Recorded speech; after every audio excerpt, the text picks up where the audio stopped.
Have you ever been in the situation where you have a fantastic idea, product or a service that you're convinced would be perfect for a particular potential customer, but every time you try to convince that person of your great idea, it just bounces off a thick skull?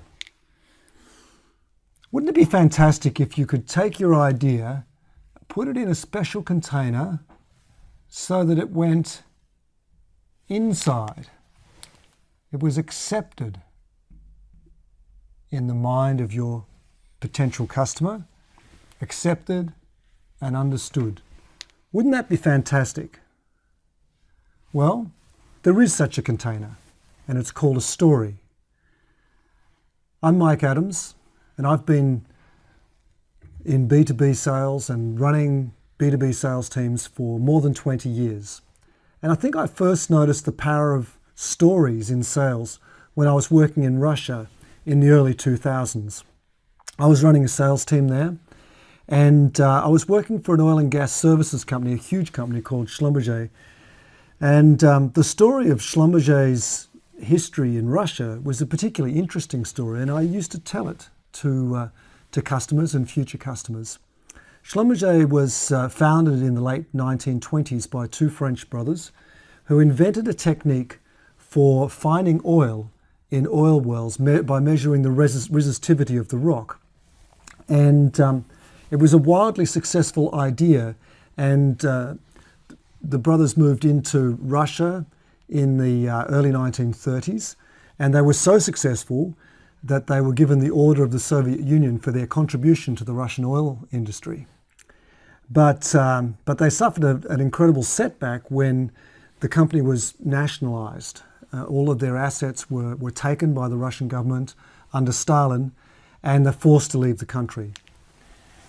So fast forward to the 1990s, and Russia was opening up again to Western companies, and Schlumberger needed to make a decision. Would they re-enter the Russian oil and gas market? The CEO was presented with a business case, and he was asked, how much money are you prepared to risk on what is, a pretty risky venture? And his answer was $200 million US.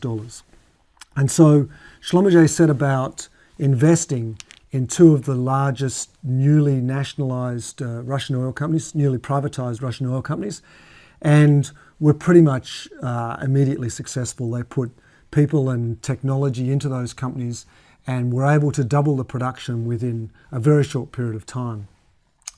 And I used to tell that story, and I realized the power of that story when I started hearing it back from customers and potential customers.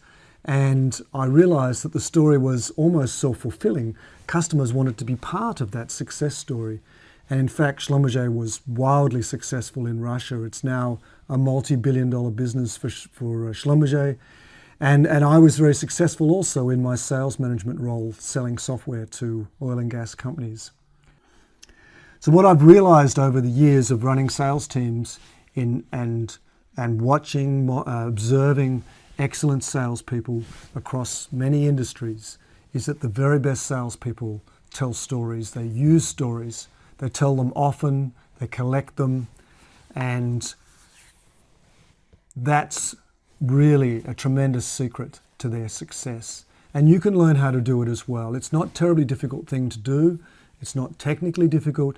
You need to learn how to tell what type of story in what situation, what the structure of a story is, and you'll find yourself able to present your ideas in such a way that people accept them and understand them and run with them.